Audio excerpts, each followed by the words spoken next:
Welcome to the Dr. Wyatt Show Marriage Podcast, where developing a long-lasting, happy relationship is the status symbol to achieve, and following my tools is one path to help get you there. I'm your host, Dr. Wyatt Fisher, a licensed psychologist specializing in couples counseling. If you have resentments, your relationship is not going to get better. I highly recommend going through my ER Marriage Intensive. It's my most comprehensive resource to help you and your partner resolve your resentments and rekindle your love in 90 days. To learn more, click the link in the show notes or go to my website and click on ER Marriage Intensive. So I'm sure you've seen in the media the Coldplay cheaters. So there was a couple, if you haven't seen this in the media, there was a couple who was having an affair and they attended a Coldplay concert. And at the concert, randomly, they will zoom in on people in the audience, and they zoomed in on this couple who was having an affair. And the reason everyone figured out they were having an affair is because the moment the camera zoomed in on them, they ducked down. They got out of there. They immediately covered their face because they didn't want to be seen. And then people started researching, who is that? And they recognized this was a CEO, and then this lady was someone who worked for him.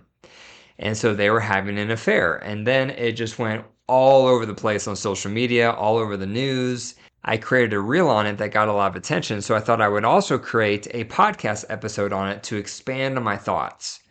So the first thing I want to comment on here is that it's very sad.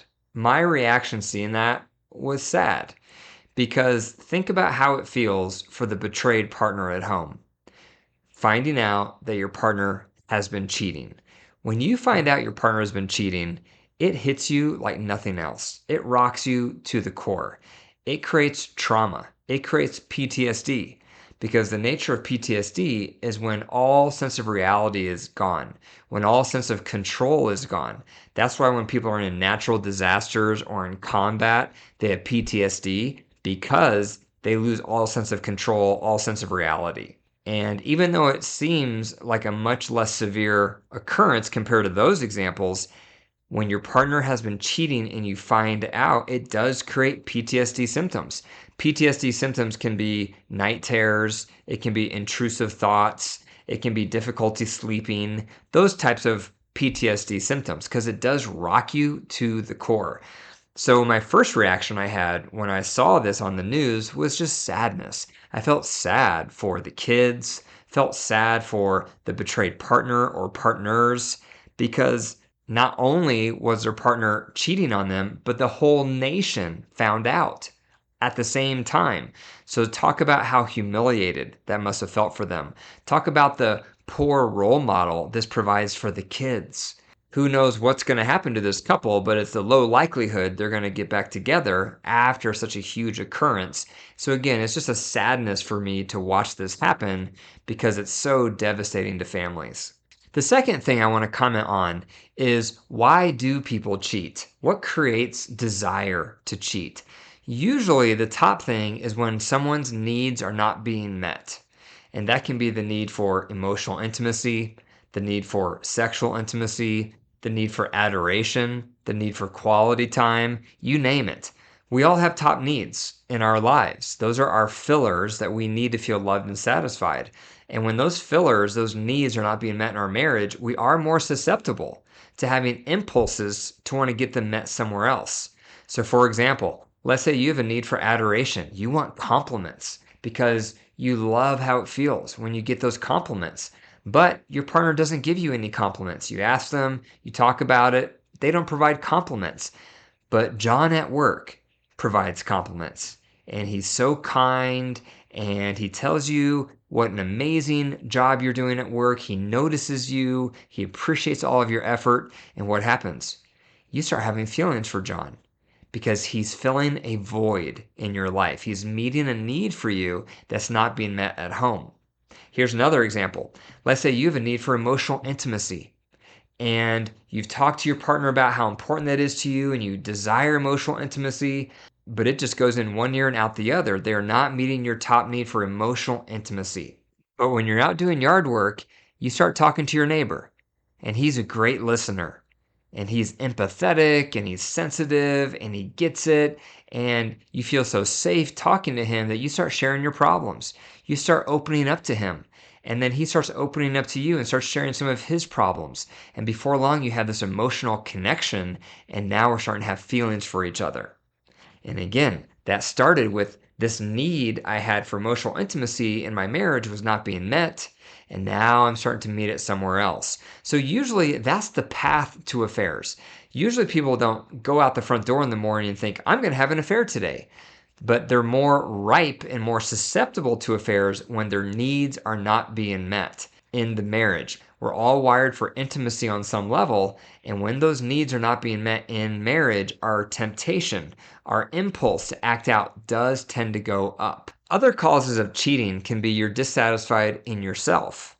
So maybe you're going through middle age and you're just not quite sure if you're still attractive.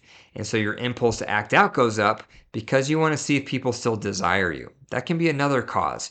Or maybe you feel like you're failing in your business and you just feel inadequate. So your impulse to have an affair is to help you feel adequate, to feel like something or someone is worshiping you. Or maybe for you, you're going through a major loss in your life. And because of that loss, you're reevaluating everything and you just don't care anymore and you just want to act out and just do whatever you feel, and so you're susceptible to an affair. And so usually it's one of two things. It's either I'm unhappy in my marriage, my needs aren't being met, or I'm unhappy with myself. I'm going through something myself, and that's making me more susceptible to an affair. And then what makes this worse is a lot of us think we would never fall into an affair. So we have poor boundaries. And we mock people that talk about boundaries with the opposite gender because we think that would never happen to me. I would never have an affair. And so we take risks, thinking we would never fall prey to an affair. So we let our guard down. We start meeting one-on-one with the opposite gender on a regular basis. We start opening up and sharing our problems with someone of the opposite gender. We start connecting with someone. We have poor boundaries because we think it would never happen to us, and that makes us more susceptible to acting out.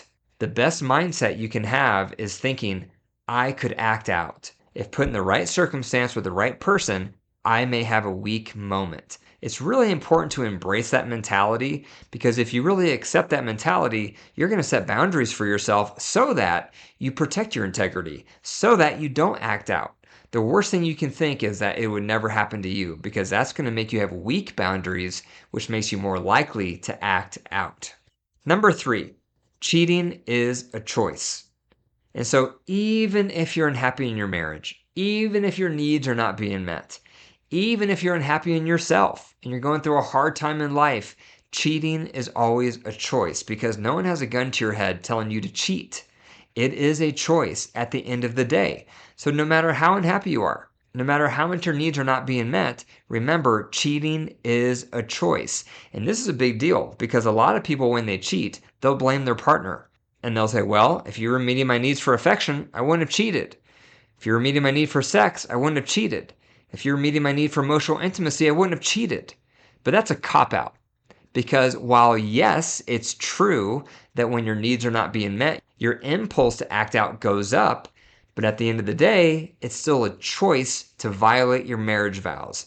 It's still a choice to betray your partner. It's still a choice to act in secret and cross boundaries with another person. That is a choice.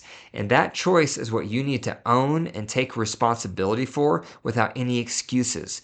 Because unless you own your behavior, your partner's not going to be able to get over the fact that you have betrayed them.